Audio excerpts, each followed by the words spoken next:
నమ్మే ఎదురు తిరుగుతారు. ఓకే సార్, అంటే అభిప్రాయ సేకరణకు వస్తానంటున్నారు కదా వీళ్ళు కూటమి అభిప్రాయ సేకరణ నువ్వేం చేస్తావని అభిప్రాయ సేకరణ చేస్తావు? అసలు ఏం చేశారు మీరు? మీరు చేసిన దాంట్లో పని మంచి పని ఉంటే చెప్పి అయ్యా మేము పని చేస్తాము, పరిస్థితి ఇలా ఉంది, ఆర్థిక పరిస్థితి, మేము ఇంత దేశం ఉన్నదాంట్లో మరి మీ అభిప్రాయం ఏంటో చెప్పమంటే వాళ్ళు చెప్తారు. మాజీ ముఖ్యమంత్రి గారు ఏమన్నారంటే జనవరి నుంచి నేను వస్తాను, ఏదైతే ఫీజు రీఎంబర్స్మెంట్ ఇవ్వలేదు, రైతులకు ధాన్యం కొనుగోలు లేదు సరిగ్గా, వాళ్ళు రోడ్ల మీద పోసుకుని ఉంటున్నారు. 2300 రూపాయలు అమ్మిన 75 కేజీలు బస్తా 1200 అడుగుతున్నారు. ఓ పక్క కేజీ బియ్యమే రేట్ ఎక్కువ ఉన్నాయి సార్. కేజీ బియ్యం 40, 50, 60. అవును సార్, అవును. మరి బియ్యం రేట్ ఎందుకు ఎక్కువ ఉంది, ధాన్యం రేట్ ఎందుకు తగ్గింది, దీనికి గవర్నమెంట్ తీసుకున్న చర్యలు ఏంటి? అవును సార్, శూన్యమేగా. మరి మేము ధాన్యం కొనే వాళ్ళకి ఇది చేస్తామని చెప్పే అర్హత జనంలో పోయి చెప్పేంత అర్హత ఉందా? ఖచ్చితంగా లేదు. మొన్నటిదాకా ఇవన్నీ చెప్పారు, ఇప్పుడేమో ఖజానాలో డబ్బులు లేవంటున్నారు. ఒక పక్క ఏమో ఈ డైవర్షన్ చేయడానికి ఈయనేమో కాకినాడ వెళ్తున్నాడు మాట్లాడితే, ఎవరో డిప్యూటీ సీఎం గారు రేషన్ బియ్యం పట్టుకున్నామని. ఎన్నిసార్లు సీజ్ చేస్తారు సార్? ఆల్రెడీ 400 మనోహర్ గారు సీజ్ చేశారుగా. అసలు వాళ్ళు పట్టుకోవాల్సిన సీజ్ చేస్తున్న నౌకర్నాడు పట్టుకోలేదుగా, దాన్ని పట్టుకోరా, దాన్ని చూస్తే చూడనట్టు వెళ్ళారు. వాడికి ఆపోజిట్గా ఉన్నారు, దాన్ని పట్టుకున్నారు. అందుట్లో ఉంది పచ్చి బియ్యం, రేషన్ బియ్యం కాదు. మరి ఇక్కడ నువ్వేమని చెప్తావు ప్రజలకి? మాట్లాడితే అదానీ గారు లంచం ఇచ్చారు, అదానీ గారు లంచం తీసుకున్నారు, ఈయన దగ్గర అదానీ గారు లంచం తీసుకుంటే ఇప్పటిదాకా ఏం అడ్డగొట్టారా? ప్రభుత్వాలు మీయేగా ఉంది. అసలు కేంద్రం మాట్లాడలేదు సార్ అసలు దాని మీద. వీళ్ళే తప్పలేదుగా, కేంద్రం మాట్లాడతారు. ఈ అదానీ కేసు నిలవదు, వీళ్ళు ఖచ్చితంగా దీంట్లో బొక్క బోరలు పడతారు. అందులో సమస్య లేదు. వీళ్ళు చేసింది ఏం లేదండి. కాకపోతే మా వాళ్ళు ఏమన్నారంటే, అరే ఎంతైనా సీఎం చేస్తున్నారు కదా, మరి అమ్మనా భూతులు చెట్టుబాగా, అందుకే నేను ఇప్పుడు మౌనంగా ప్రశాంతంగా మాట్లాడాను. ఇంకా ఎన్ని రోజులు చేస్తారు సార్ డైవర్షన్స్? ఎన్ని రోజులు చేస్తారు? జనాలను ఇంకా మభ్య పెట్టడమేనంటారా? మభ్య పెట్టడం అంటే ఇక్కడ ప్రజల్లో వ్యతిరేకత రావాలి. ప్రజల్లో వ్యతిరేకత వస్తే అది తుఫాన్ కన్నా బీభత్సంగా ఉంటుంది. పెద్ద పెద్దోళ్ళే పోయారు, వీడెంత ఫోన్ చేసే గొప్పం కాదు, వీడెందుకు పనికిరాడు, వీడి మీద ఎవరికి సదభిప్రాయం లేదు. ఏదో శ్రీకృష్ణుడితో చెప్పింది సినిమాలో, ఎంత ఇస్తానన్నాడే రాయుడు గారు, ఎంత ఇస్తానన్నాడే, చివరికి ఇవ్వకుండా పోయాడు. ఈ నా కొడుకు కూడా అంతే, ఎంత ఇస్తానంటాడు, అంత ఇస్తానంటే చివరి మొన్న వీడు పోతే దాదాపు 80,000 కోట్లు జగనే తీర్చాడు. ఒక పక్క సార్ ఇదే విషయం చూసుకుంటే పార్లమెంట్ సమావేశంలో ఈ మహారాష్ట్ర ఎన్నికల్లో గెలిచిన కాడి నుంచి ఆ ప్రతిపక్షాలన్నీ ఏకమైపోయి మీరు ఎలా గెలిచారు, ఇక్కడ మీకు అసలు స్కోపే లేదు, ఈవీఎం ట్యాంపరింగ్లే అంటున్నారు వాళ్ళు కూడా. ట్యాంపరింగ్ అది ఆంధ్రాలో కూడా ఆ ట్యాంపరింగే జరిగింది, వేరే ఏ దారి లేదు. గోదావరి ఇది మోదీ, చంద్రబాబు, వాడు పవన్ కళ్యాణ్ ముగ్గురు కలిసేసి కూడబెట్టుకో, వాడు ఇంకోడు అమిత్ షా ఉన్నాడు, ఈ నలుగురు కలిసి కూర్చొని చేసిన మోసం ఇది. లేకపోతే ఇండియాలో మోదీ ఈసారి రాడు. మళ్ళీ ఇదేంటి గ్రామీణ రోడ్లకు కూడా టోల్ గేట్లు అంటున్నారు. టోల్ గేట్లు ఇవాళ పేపర్లో వేసాడుగా, వాడు ఎవడో రోడ్ల శాఖ మంత్రి, వాడి పేరు ఏదో గుర్తులేదు. మా దగ్గర డబ్బులు లేవు, ఈ రోడ్లన్నీ వేయించాలని మా వాళ్ళు కాదు, అందుకంటే +5+ ఎంపీపీ పద్ధతిలో మేము మొత్తం రోడ్లు ప్రైవేట్కి ఇస్తున్నాం, వాళ్ళే వేస్తారు, వాళ్ళే టోల్ గేట్ వస్తుంది. సంక్షేమానికి 40% అని సార్. అసలు ఈ పథకాలన్నీ అవుతాయా? అప్పట్లో 65,000 కోట్లు అయితే ఇప్పుడు 1,20,000 కోట్లు దాకా అవుతుంది. అసలు ఈ అయినా కూడా పెట్టాలి కావాడు, ఈ పెడతాడని గ్యారంటీ లేదా? అసలు ఏం చేశారు చెప్పండి? గ్రామ వారోత్సవాలు అనేవి మొదలు పెట్టారు, అసలు ఏం చేశారో ఎవరికి తెలియదు. అక్కడ గ్రామ వారోత్సవం వాళ్ళు పండుగ చేస్తున్నారు, పొగులు మీటింగ్ పెడతారు, జెండాలు పాస్తారు, స్టీల్ తాగుతారు, రేత్రి అర్ధరేత్రి బారులు మంది తాగుతారు. వాళ్ళు చేసేది అంతే. వాలంటీర్లు కంప్లీట్ గా పక్కన తీసేశారు, వాలంటీర్లు అయిపోయినట్టే. దీన్ని నాడు ఖచ్చితంగా ఒప్పుకోడు చంద్రబాబు. వీళ్ళ పరిస్థితి ఆగామి. ఈ 4 ఏళ్ళు అమరావతి అయిపోతుందా? జనవరి నుంచి పనులు అంటున్నారు సార్, ఉచిత ఇసుక అంటున్నారు. 4 ఏళ్ళు కాదు, 7 అంటే 40 ఏళ్ళకి కూడా అమరావతి అవదు, పోలవరం అవదు, పోలవరం కూడా అవదు. Okay, right sir, right sir. 6 నెలల పాలన. 6 నెలల పాలన అయితే ప్రజెంట్ అయితే బడ్జెట్లో డబ్బులు లేవు కాబట్టి మన జోబుల్లో డబ్బులు ఉన్నంత వరకు మనం ఖర్చు పెట్టుకుంటాం. సో ఉన్న నిధులతో చాలా బాగా మేనేజ్ చేశారు. కాకపోతే విద్యార్థులకి ఫీజు రీఎంబర్స్మెంట్ ఏదైతే ఉందో అది కొద్దిగా త్వరగా రీఎంబర్స్మెంట్ చేస్తే విద్యార్థులు అనేవాళ్ళు ఇబ్బందులు పడరు. సో ఇది ఫీజు రీఎంబర్స్మెంట్ ఒకటి త్వరగా చేస్తే కనుక విద్యార్థులు చాలా సంతోషిస్తారు. చాలా హర్షణీయం అవుతుంది. అలాగే మనం ప్రజలైతే ఎవరైతే ఎమ్మెల్యేలు ఎన్నుకున్నారో అందరూ కూడా సచివాలయానికి వెళ్ళాలి. బట్ కొంచెంమందికి వాళ్ళకేదో స్టేటస్ ఇవ్వలేదు, ఏదో ఇది అదేదో ప్రతిపక్ష హోదా ఏదైతే అది ఇవ్వలేదని చెప్పి రావట్లేదు. అది కరెక్ట్ కాదు. మనం ఒక నాయకుడిని ఎన్నుకున్నామంటే వాళ్ళు సచివాలయానికి వెళ్ళి వాళ్ళ తరపున సమస్యలు ఏమున్నాయి అన్ని తెలుపు చేయడానికే ఈ యొక్క సచివాలయానికి వెళ్ళాలి. బట్ ఏదైతే నాయకులు ఎన్నుకున్నా కానీ వాళ్ళు వెళ్ళలేకపోతున్నారు, అది చాలా దురదృష్టకరం. ఎవరైతే ఎన్నుకున్నారో వాళ్ళు చాలా బాధలు పడుతున్నారు. సో చంద్రబాబు నాయుడు గారు చాలా బాగా చేస్తున్నారు. అలాగే జగన్మోహన్ రెడ్డి గారు కూడా క్రిత ప్రభుత్వంలో కొన్ని బాగా చేశారు, బట్ కొన్ని సరిగ్గా చేయలేదు. సో సరిగ్గా చేయలేదు కాబట్టే ప్రజలందరూ కూడా ఇంత భారీ మెజారిటీతో టీడీపీని గెలిపించారు. సో అందరూ ఎవరైతే నాయకులు ఎన్నుకున్నారో అందరూ సచివాలయాలను కోరుకుంటున్నాను. అలాగే ఫీజు రియంబర్స్మెంట్ యాజ్ స్టూడెంట్గా త్వరగా రియంబర్స్ చేయాలని కోరుకుంటున్నాం. అన్నయ్య గారు, ఈ కరెంటు ఛార్జీలకు సంబంధించి కూడా కొంత వివాదం నడుస్తున్నప్పటికీ ఆటోమేటిక్గా పెరుగుతూనే ఉంటాయి అంటున్నారు. ఇదేమో 190 పైసలు అంటున్నారు, 45 పైసలు ఆల్రెడీ పెంచారంట. ఎలా అనిపిస్తుంది? భారాలు ఇంకా ఎక్కువ అవుతాయి అంటారు. అంటే ప్రతి సంక్షేమ పథకం విడుదలైతే వేరే దాని మీద పడుతుంది ఖచ్చితంగా. ఎలా అనిపిస్తుంది?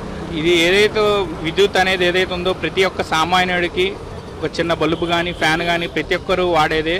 బట్ ఏదైతే క్రిత ప్రభుత్వంలో విద్యుత్ ఛార్జీలు భారీగా పెంచారో దాని మీద ఒకసారి మళ్ళీ చంద్రబాబు నాయుడు గారు పునరాలోచించి అవి కొద్దిగా తగ్గిస్తే ఒక సామాన్య మానవుడికి వెసులుబాటుగా ఉంటుందని అనుకుంటున్నాను. అన్నయ్య గారు, చూసుకుంటే పవన్ కళ్యాణ్ గారు తీరుగతులు ఎలా ఉన్నాయి? ఆ రేషన్ బియ్యం పట్టివేత ఎలా అనిపిస్తుంది?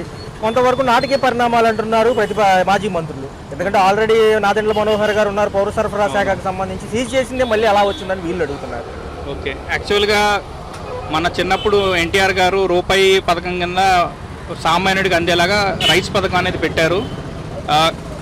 చంద్రబాబు నాయుడు గారు దాన్ని కూడా బాగా అమలు చేస్తున్నారు. బట్ ఏదైతే పీడిఎస్ని పట్టుకున్నారో అది ఒక నాయకులు క్రిత ప్రభుత్వం చేసిన దాన్ని ఏమంటారంటే దాని మీద సరైన ఇది లేక ఆ పీడిఎస్ అనేది దొడ్డిదారిన పడి అక్రమ సంపాదనకి ఒక మార్గంగా అయిపోయింది పీడిఎస్ అనేది. సో దీని గురించి కూడా మన ఈ ప్రభుత్వం ఈ పీడిఎస్ అనేది సామాన్య మానవుడికి అందేలాగా వేరే సరైన మార్గాలు చూద్దామని చెప్పి ఈ విధంగా స్టేట్మెంట్ ఇచ్చారు. క్రిత వారం మన ఉప ముఖ్యమంత్రి అయిన పవన్ కళ్యాణ్ గారు సీజ్ చేశారు.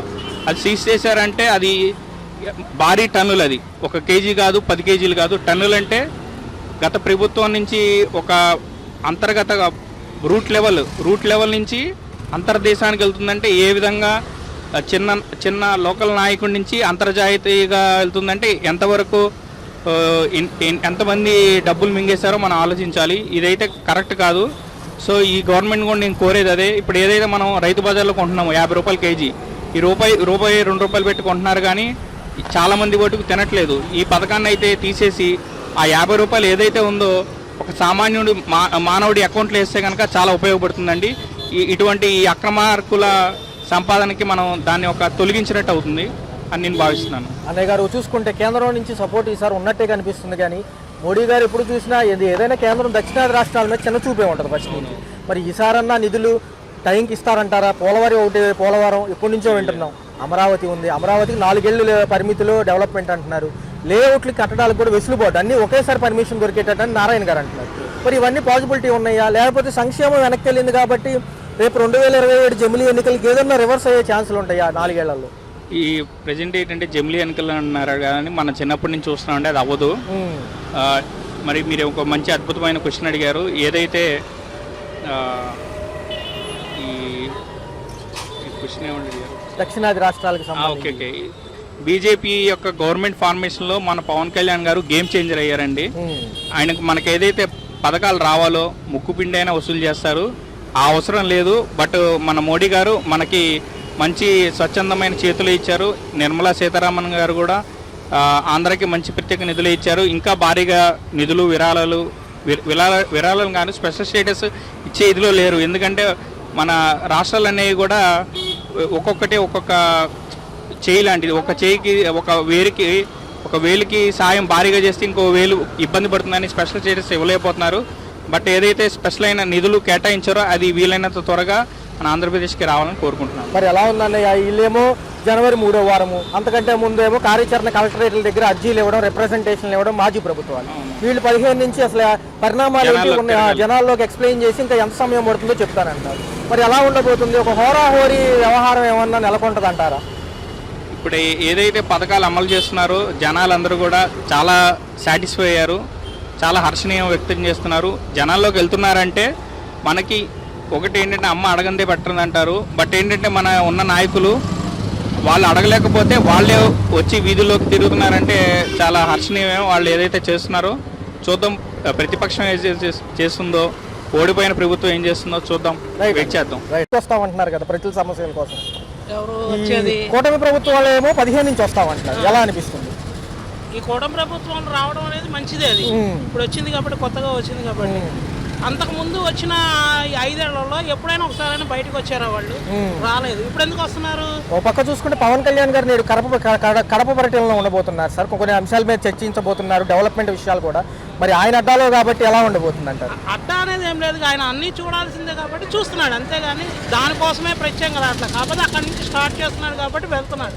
ఇప్పుడు ఇన్నాళ్ళల్లో వీళ్ళు తీసుకొని వస్తామని అన్నారు జగన్మోహన్ రెడ్డి గారు. ఏం తీసుకొచ్చారు ఇన్నాళ్ళు? ఏం జరిగింది? ఏం లేదు. అదే గారు చూసుకుంటే ఒక పక్క ఈసారి అభివృద్ధికే ఎక్కువ శాతం అంటున్నారు, మిగతా చూస్తే సంక్షేమం 40% ఇస్తామంటున్నారు. ఎలా చూడాలి? ఒక్క నిమిషం వస్తా, ఒక్క నిమిషం. అభివృద్ధి అంటే ఒకళ్ళకి నచ్చకపోవచ్చు, ఒకళ్ళకి నచ్చచ్చు. ఇదివరకు మీద చూస్తే ఇప్పుడు కొద్దిగా బెటర్ అనిపిస్తుంది మా వరకు. మరి ఉద్యోగ కల్పన బాధ్యతగా 20 లక్షల ఉద్యోగాలు 4 ఏళ్లలో అంటున్నారు. ఈసారి యువత ఎలా అనిపిస్తుంది? ఉద్యోగాలంటే రాగానే అన్ని రావు కదా. ఇప్పుడు అంతకుముందు జగన్మోహన్ రెడ్డి గారికి వచ్చినప్పుడు వచ్చారు, వచ్చినప్పుడు మేము ఇస్తామన్నారు. రాగానే ఎక్కడికి ఇవ్వడానికి అవకాశం ఉండదు కదా. ఇప్పుడు మన జేబులో ఎవరైనా ఉన్నారనుకోండి, ఆ జేబులో మన దగ్గర డబ్బులు ఉండి ఖర్చు పెట్టేది వేరు, డబ్బు సృష్టించి ఖర్చు పెట్టుకునేది వేరు కదా. అందుకని డబ్బులు సృష్టించుకోవాలి, ప్లస్ దానికి తగ్గట్టుగా ఇచ్చిన ఆదాయాలకి దానికి సంబంధించింది ఇవ్వాలి. దానికోసం వచ్చింది కాబట్టి ఇవన్నీ చేసుకుంటూ వస్తున్నారు. కానీ ఒకేసారి పాలనలో నుంచి రావాలంటే రాలేదు కదా. మధ్యతరగతోడు ఉన్నాడు, ఎవరైనా ఉన్నారు, అక్కడి నుంచి స్టెప్ బై స్టెప్ అక్కడి నుంచి స్టెప్ బై స్టెప్ కానీ కంటిన్యూషన్ రాగానే ఒకేసారి రావాలంటే అన్ని రకాలుగా రాదు కదా. ఇప్పుడు కొన్ని పాలనలో ఏం జరుగుతుందంటే వచ్చే వాళ్ళలో కొన్ని రకాలుగా ఇబ్బందులు అనేది ఉంటుంది.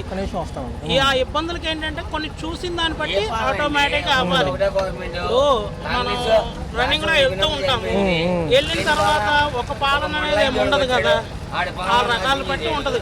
కూడా చాలా మంది ఈ ధరలు పెరిగినాయి అంటున్నారు, ఇవన్నీ స్వల్పంగా ఈ టైంలో పెరుగుతాయి తగ్గుతాయి అంటున్నారు. ఎలా అనిపిస్తుంది? అంటే జనరల్గా అయితే కూరగాయలు మాత్రం తక్కువ ఉన్నాయి, నిత్యావసరాలు మాత్రం పెరిగాయి. ఉల్లిపాయలు చూడండి 55 రూపాయలండి సార్. మరి ఏంటి సార్ ఈసారి కరెంట్ ఛార్జీలు కూడా ఎక్కువే ఉన్నాయి అంటున్నారు. మరి 190 పైసలు అంటున్నారు, 45 పైసలు ఆల్రెడీ పెంచే ఉన్నారు. ఈ గవర్నమెంట్ వచ్చి తగ్గిస్తుంది కదా అంటే మామూలు అవుతుంది. మరి సంక్షేమ పథకాలకు ఎక్కువ బడ్జెట్లు పెట్టాలంటే తప్పవంటున్నారు సార్. ఎలా చూడాలి?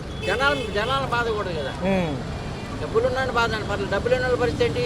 ఇప్పుడు కరెంటు బిల్లు ఒకేసారి 100 రూపాయలు 300, 400 వస్తుంది. ఎక్కడి నుంచి వచ్చి కట్టారు పేదవాళ్ళు? కట్టలేరు కదా. అది ఆలోచించాలి. మరి అమరావతి పోలవరం చూడగలమంటారా ఈసారి?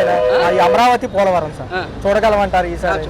గ్యారంటీ చూస్తాం 100%. దాంట్లో తిరుగులేదు. ఈ డెవలప్మెంట్ 4 ఏళ్ళు పరిమితి అంటున్నారు సార్.